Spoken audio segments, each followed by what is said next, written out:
গাজীপুরে বেশি বেতনের লোভ দেখিয়ে এটিএম বুথে ডেকে এনে কিশোরী ধর্ষণের ঘটনায় অভিযুক্ত নিরাপত্তা কর্মী লিটন মিয়াকে গ্রেপ্তার করেছে পুলিশ।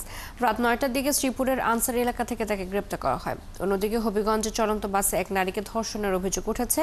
এই ঘটনায় বাস চালককে আটক করলেও পলাতক রয়েছে তার সহযোগী।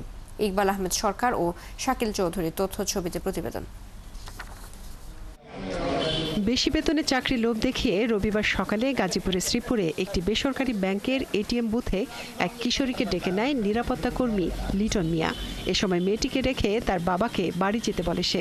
পরে সুযোগ বুঝে পাশের রুমে নিয়ে মেয়েটিকে ধর্ষণ করে পালিয়ে যায় লিটন। এরপর মেয়েটি বিষয়টি তার বাবাকে জানালে লিটনের নামে মামলা দায়ের করা হয়।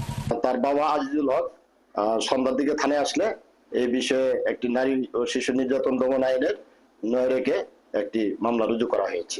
এদিকে শুক্রবার রাতে ঢাকা থেকে হবিগঞ্জে যাচ্ছিল এক তরুণী। শাস্তাগঞ্জে নামার কথা থাকলেও বাসে ঘুমিয়ে থাকায় গাড়ি তাকে নিয়ে যায় মৌলভীবাজারের শেরপুরে।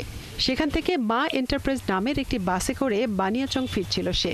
কিন্তু ফেরার পথে সব যাত্রী নেমে গেলে চলন্ত বাসে মেয়েটিকে ধর্ষণ করে চালক সাব্বির মিয়া ও তার সহযোগী। পরে নবীগঞ্জের আউশকান্দি পৌঁছালে মেয়েটির চিৎকারে এলাকার লোকজন বাসটিকে থামায় এবং পুলিশ ও সেনাবাহিনীর সহায়তায় চালককে আটক করা হয়। নির্যাতিত মেয়েটির শারীরিক পরীক্ষা করা হয়েছে হবিগঞ্জ সদর হাসপাতালে।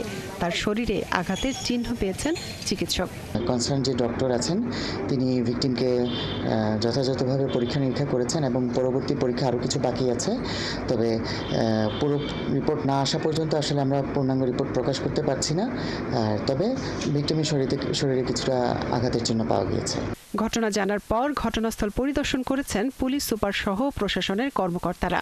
আমি অভিযুক্ত ড্রাইভারের সঙ্গে কথা বলি, তার সঙ্গে কথা বলে তার যে সহযোগী আছে তার বিভিন্ন খোঁজখবর নিয়ে তাকে গ্রেপ্তারের জন্য বিভিন্ন রকম নির্দেশনা দেওয়া হয় এবং বিভিন্নভাবে চেষ্টা করছি আমরা।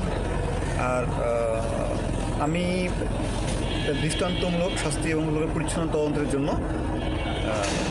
পুরো বিষয়টাকে আয়োগকে কীভাবে কোন দিকে লক্ষ্য রেখে তদন্ত করতে হবে সেটা একদম স্পষ্টভাবে আমি ধারণা দিয়েছি। এই দুই ঘটনায় জড়িতদের উপযুক্ত শাস্তির দাবি জানিয়েছেন স্বজনরা। মনিরা কাজুরি, ৭১।